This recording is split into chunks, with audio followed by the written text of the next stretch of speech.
morning and welcome to Morning Movie News, where I'm excited to start out today's episode with another giveaway from our friends at Dolby Atmos. Now, Dolby is very proud of their Dolby Atmos sound technology, which is used not only with many of the top movies hitting theaters to make it so that the sound not only happens in either the front or the back of the theater, but specifically at different places in the theater, but they also use the sound technology to mix Blu-ray releases. And even if you don't have a Dolby Atmos sound system in your home, it still makes for a better listening experience. So another movie has hit Blu-ray, which features Dolby Atmos sound technology, and that is, as you can see, Jupiter Ascending. So Dolby Atmos has very kindly given me 3 copies of the film to give away to you. Jupiter Ascending, I know we all have a lot of mixed thoughts on it, but if you're a Wachowski fan, I think it's definitely something that you'd want to have, especially also if you're a Channing Tatum fan. I don't know how many Mila Kunis fans are out there, but if you're one of them, this is also something you might be interested in acquiring. So anyway, the rules as usual are that you have to tweet me a 1-sentence review for the film. And you also have to include the hashtag Dolby Atmos. And let's say, I'll give you to the end of Sunday, this Sunday, to get those 1-sentence reviews in. And then on Monday, I will not only announce the top 3 1-sentence reviews, but also those will be the winners of the 3 Blu-rays. So once again, you have to tweet me, at Grace Randolph, a 1-sentence review for Jupiter Ascending, and you also have to include the hashtag Dolby Atmos in your tweet. If I've seen it, I will favorite it, so you'll know that I have seen it and it is in competition. All right, so that's going to be in the space of the viewer question for the day, and let's move on to our 3 stories. It's a little slow right now with movie news, and I suspect that's because everyone's starting to hold their big announcements for Comic-Con, which of course is coming very, very soon. Very early this year, right after the 4th of July, and so I think that's one of the reasons that things are just so quiet right now. Also, we're in the midst of summer, and I think that the big movies for the holiday season, it's still a little too early for them to get on people's radar and for the publicity campaigns to begin in earnest. So you'll see that start to happen, I believe, in late August as well. And of course, there's the D23 Expo in August in addition, so that'll generate a lot of headlines. But I've managed to scrape together an episode today anyway. So the first story I want to talk about is an editorial that someone tweeted me yesterday, which I thought, at first I was like, oh man, that's spot on.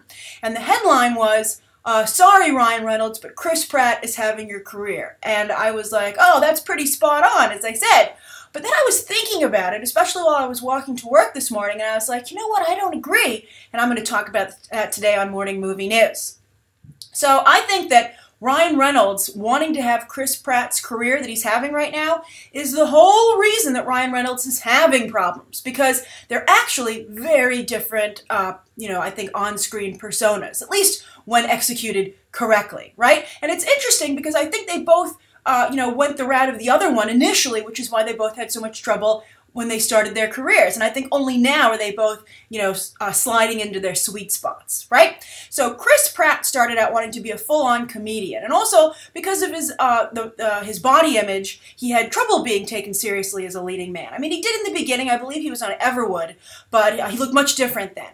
But when he started playing roles like Andy Dwyer on Parks and Recreation, although he was a fan favorite there, he was by no means the leading man. He wasn't a love interest for the lead. He was a love interest for the supporting. Although I think things are changing in what people view as attractive on screen, and I think it's becoming acknowledge that, looks aren't everything when you're deciding if someone is attractive to you. And I think that's one of the reasons that the Chris Pratt-Aubrey Plaza romance on Parks and Recreation became so popular. Because, they were, while not your traditional golden couple, they just had so much charisma and personality that they became, I think, people's primary interest in terms of romance on that show.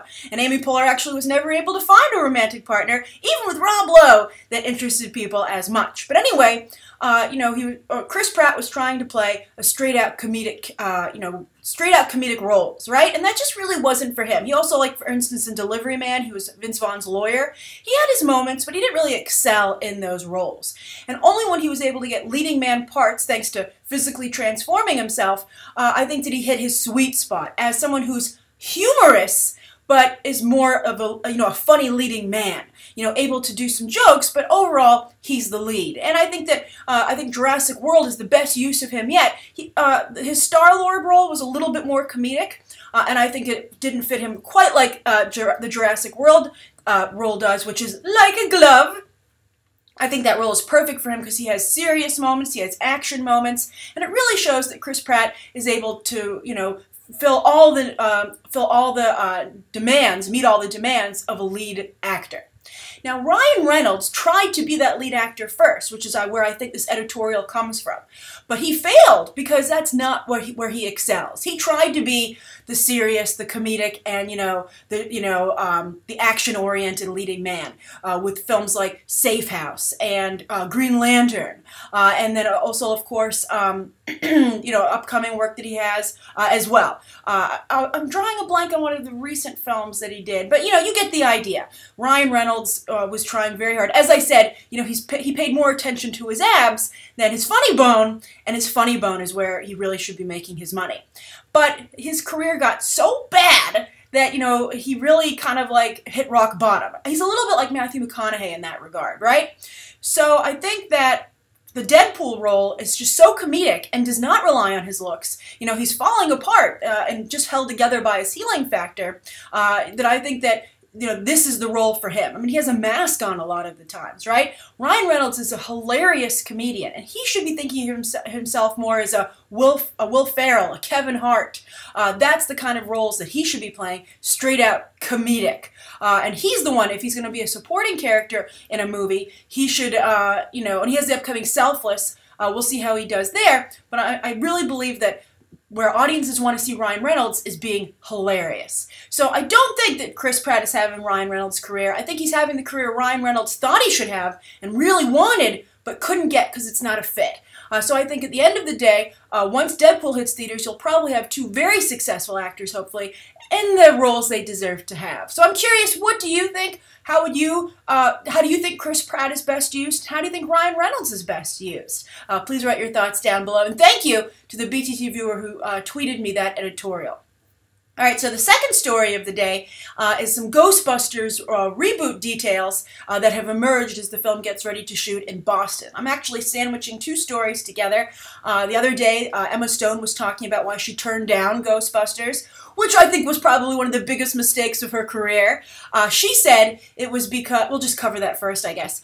She said it was because she didn't want to do another franchise, basically. I mean, she didn't outrightly say that, but she was like, oh, I needed a breather, coming off of, a franchise work. She meant obviously The Amazing Spider-Man, but I was like, you killed it in The Amazing Spider-Man. You're the best thing to come out of The Amazing Spider-Man, and in fact, you were so good, you inspired Spider-Gwen, and potentially maybe Sony would like to make a Spider-Gwen movie with you in it. Maybe she thinks that that's going to come to fruition, so that's why she didn't want to do Ghostbusters. But Ghostbusters is also for Sony, so she should just develop a really great relationship with Sony and be their new Angelina Jolie, I guess. After Amy Pascal insulted Angelina Jolie during the Sony hack so horribly that Jolie's probably, I think Jolie overall has probably gone to Universal at this point.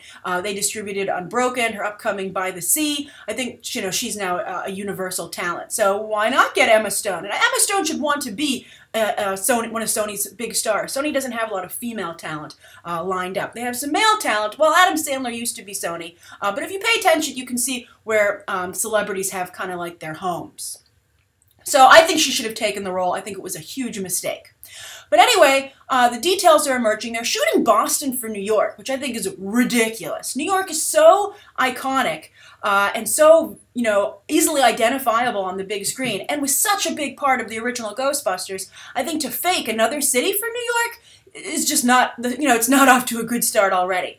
And if you're going to shoot in Boston, just make Ghostbusters, the reboot, happen in Boston. I think Boston, a very old city. I think, obviously with the American history, etc., and the Pilgrims and all that jazz, I think that Boston would be a great setting for a film about ghosts. But no, they're going to substitute it for New York City. So they gave the basic setup for the movie. Now, if you don't want any spoilers whatsoever for Ghostbusters, you can switch to the next then final story. What you do is you just either click on the annotations here or the link down below in the video description.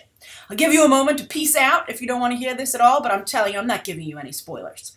Okay, if you're still here, this is the setup. Melissa McCarthy and Kristen Wiig are going to play authors who've come up, who wrote a book about that ghosts are real, that they believe that ghosts actually exist. And, you know, Kristen Wiig years later becomes a professor at Columbia. But when her book, her old-time book, resurfaces, she becomes the laughing stock of, you know, the university. So luckily, though, when ghosts actually do start to appear, it's like vindication for her, and she's proven correct. I don't know. I think it's pretty good. I think it's okay. I don't understand the idea of making a Ghostbusters reboot, and I hope they don't take too much time. I mean, I'm going to give them the benefit of the doubt because I loved Spy so much. As I said, I've seen it 3 times at this point. I was a little nervous about the 3rd time. My friend really wanted to go, and I was like, well, okay, I'm just going to rewatch an old movie at home anyway because there's nothing on, so I might as well rewatch this movie and be social. But it did hold up. I enjoyed it very much the 3rd time around. But anyway, Spy was so good that I'm going to just trust that Ghostbusters is in good hands. But it doesn't sound like it because I think that one of the great things about the original Ghostbusters is that it just dived right into the action. Like within the first like 10 minutes of the movie, 10-15 minutes, they were like basically Ghostbusters and hunting ghosts. So I hope there isn't too much of a setup. I like the idea of academia and having written a book, especially today with all like the ghost hunter shows. They touched on that in Poltergeist a little bit, the remake. But still, I just don't understand why this can't be a continuation of the Ghostbusters story, right? Why do you have to wipe the old Ghostbusters away? Why can't this be like the daughter of one of the Ghostbusters, the daughters, or one of them is a daughter? Or, you know, maybe they're just also, they're interested in the paranormal, they've written these books, and they get recruited to be Ghostbusters because they need, you know, fresh recruits or something finally. I don't understand having to wipe away something that's so good and be like, okay, that's not a part of this franchise anymore. It's like, just continue it. Make Ghostbusters 3. So I'm curious to what you think of this. Do you like the idea that, of the new setup? Do you think there needs to be a new setup? And what do you think of there being a reboot just in general instead of a continuation? And also, what do you think of Emma Stone turning it down? Do you agree with me that that was probably the biggest mistake of her career? All right, so the final story of the day is about James Wan. Now, James Wan, hugely successful, so close to that #3 spot of all time. I think he's like just 7 or 6 million away at this point. I'm surprised it's so hard for him to scrounge that together for Furious 7. You would think he'd be able to make that up, but very, very close. But anyway, he was in the news again yesterday because he has hired a new top executive to head up his production company, Atomic Monster. He hired the guy away from Scott Stuber's production company. It's amicable. He didn't like steal him or anything like that. But it shows, I think, a real desire to pump out more projects that James Wan is overseeing but not personally involved in. And the first film that's ever been produced by Atomic Monster was Annabelle, the spin-off for The Conjuring, and that, of course, did quite well. And James Wan used his own personal talent. He upgraded one of his cinematographers to director on that picture, and I liked Annabelle. I know some of you didn't like Annabelle, but I liked it quite a bit. A number of people did. It did very well. It did very well at the box office. So Atomic Monster wants to make more movies, but also TV shows as well. So I think it's interesting, and James Wan is part of a growing trend. There are like 2 trends right now in Hollywood. One is to go to television or like streaming. You're seeing so many actors go to Hulu or Netflix, or HBO, etc., etc. That's like really big right now. And then the other thing is to have on-screen talent or name talent behind the camera become really aggressive from a producer's standpoint. You know, usually name talent only produces their own projects, but you're getting an increasing number of people who are producing, they want to be really prolific and of course bring in more money, but they want to produce more projects that they're not directly involved in, but happen under their umbrella, under their brand, so to speak. And I think that Leonardo DiCaprio and Brad Pitt were 2 of the first. Michael Douglas actually is one of the very first people to do this, and I think it helped him be taken more seriously as the son of Kirk Douglas. But for instance, one of the very first films, it might actually be the first film that he ever produced, was One Flew Over the Cuckoo's Nest, and he wasn't in it. So he's actually a very, very talented producer. And even like something like The China Syndrome, he has a small role in that film, but not a lead, and he produced that as well. So Michael Douglas is one of the first people to do that, but he was trying to get to himself to a career.